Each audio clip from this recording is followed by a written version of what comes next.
सपा के राष्ट्रीय अध्यक्ष अखिलेश यादव ने रुद्रपुर के फतेहपुर गांव का दौरा किया। वो मृतक प्रेमचंद यादव के घर पर जाकर उनके परिजनों से मिले।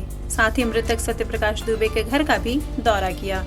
उन्होंने दोनों परिवारों में हुई दुखद घटना के लिए श्रद्धांजलि दी। उन्होंने कहा कि देवरिया कांड शासन, प्रशासन और न्याय के लिए महत्वपूर्ण है। हम सभी इस घटना की निंदा करते हैं। पहली घटना कैसे हुई, उसकी सच्चाई अभी तक सामने नहीं आई है। जीरो टॉलरेंस वाले लोग ही भेदभाव फैला रहे हैं। बीजेपी के लोग घटना का राजनीतिक लाभ लेना चाहते हैं। दोनों परिवारों की मदद की जानी चाहिए। उन्होंने कहा कि योगी किसी घटना में चश्मा लगाकर दुख प्रकट करना चाहते हैं। राजनीति में ये घटिया काम है।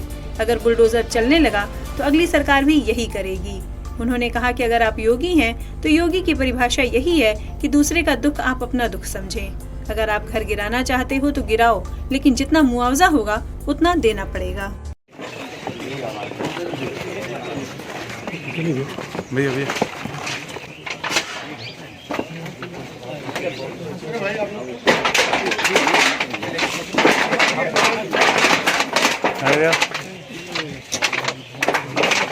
देख सकते हैं कि यहाँ पे अब सत्यप्रकाश प्रेमचंद के मकान पे जा रहे हैं और यहाँ पे इनके परिजनों से मिलेंगे। मैं अपने पत्रकार साथियों का धन्यवाद देता हूँ कि आप लोगों ने लगातार घटना के बारे में समय समय पर जानकारियाँ दी। देवरिया कांड शासन, प्रशासन और न्याय के लिहाज से बहुत ही महत्वपूर्ण है और जिस तरह की घटना हुई है, हम सभी लोग मिलकर के उस घटना का निंदा करते हैं। ऐसी दर्दनाक घटना उत्तर प्रदेश में देखने को नहीं मिली। इधर ऐसी घटनाएं नहीं हुई थी कि जहां पर इस तरह का घटनाक्रम हो कि लोगों की एक साथ इतने लोगों की जान चली जाए। जिस समय घटना हुई उसके बाद सभी चैनल, टीवी और सबने जानकारी देना शुरू कर दिया। मुझे याद है, मैंने डिस्ट्रिक्ट मजिस्ट्रेट का वो बयान सुना जिसमें यहाँ के डिस्ट्रिक्ट मजिस्ट्रेट ने कहा कि घटना के बाद रिटेलिएशन में दूसरी घटना हुई है। तो ये विषय शासन, प्रशासन और न्याय के लिए महत्वपूर्ण इसलिए बनता है कि अभी तक सरकार जो जीरो टॉलरेंस की बात करती थी, घटना पहली कैसे हुई उसकी भी सच्चाई अभी तक सामने नहीं ला पाए। प्रेम यादव का मरना, उन्हें घर बुलाना, उसके बाद किसी धारदार हथियार से जान ले लेना, उसके बाद आसपास के क्षेत्र पे ये सूचना मिल जाना कि उनकी जान चली गई, लोग गए और उसके बाद ये घटना हुई। मैं मौके पे घटना में पहुंचा हूं, देखा है मैंने उस परिवार के रहने का और उस परिवार में जो घर बना वो मैं देख करके आया हूं। वो घर और ये घर जहां प्रेम यादव थे दूर था। आखिरकार किन परिस्थितियों में वहां जाना पड़ा उन्हें? क्या वजह थी कि सुबह ही सुबह वो मौके पे चले गए? अगर किसी की नियत मंशा ये थी कि उसे हमला करना है या उसकी नियत और मंशा ये होती कि उस पर हमला होगा तो वो तैयारी से जाता, किसी भरोसे के साथ, और अपनी मोटरसाइकिल से यहाँ से वहाँ प्रेम यादव पहुंचे। उसके बाद उनकी जान ले ली गई। मैं यही कहना चाहता हूँ इस मौके पर,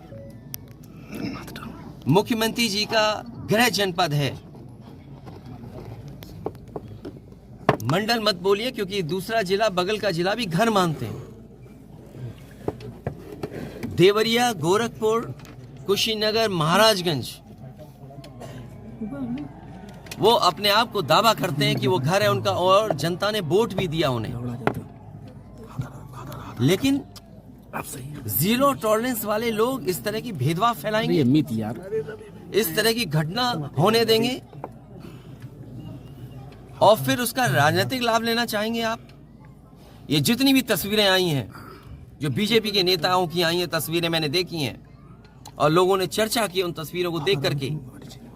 बीजेपी के लोग घटना से राजनीतिक लाभ लेना चाहते हैं। मैं उन्हीं बीजेपी के नेताओं से पूछना चाहता हूं कि जिस समय विकास दुबे उसकी गाड़ी पलटा करके इनकाउंटर किया था, तो क्या उसके परिवार के लोगों से आपने गले लगाया था, गले मिलने गए थे आप? और याद कीजिए वो जगह कानपुर देहात की जहां एक पिता के सामने उसकी पत्नी और उसकी बेटी की जान ले ली बुलडोजर ने आग लगा करके।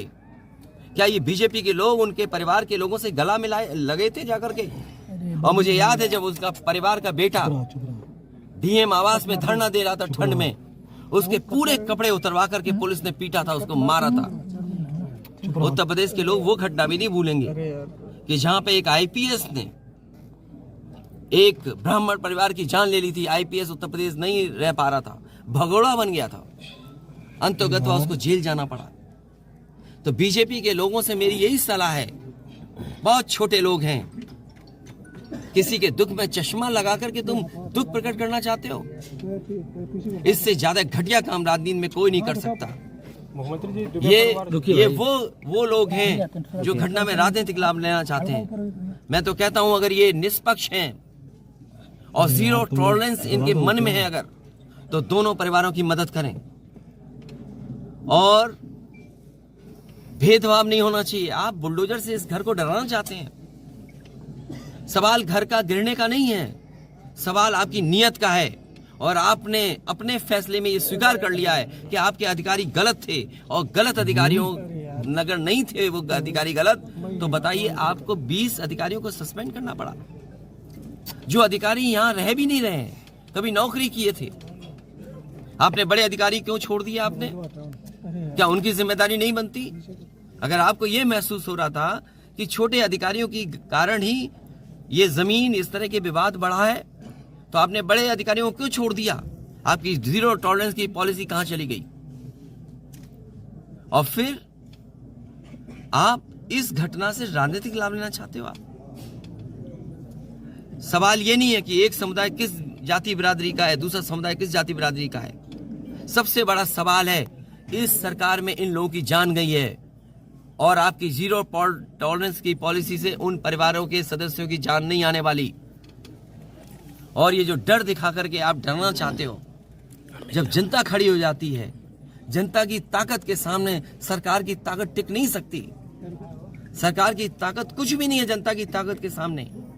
आज इस परिवार के और सदस्यों पे आप अन्याय कर रहे हैं। एफआईआर लिखने का तरीका क्या उंगली नहीं उठाता? और मैं तो पत्रकार साथियों से कहूंगा कि आप में से कुछ लोग कानून की जानकारी रखते हैं, कानून को समझते हैं, क्योंकि इतना अनुभव आपको हो गया है घटनाओं को देखते हुए और अधिकारियों से बात करते हुए, आप समझते होंगे।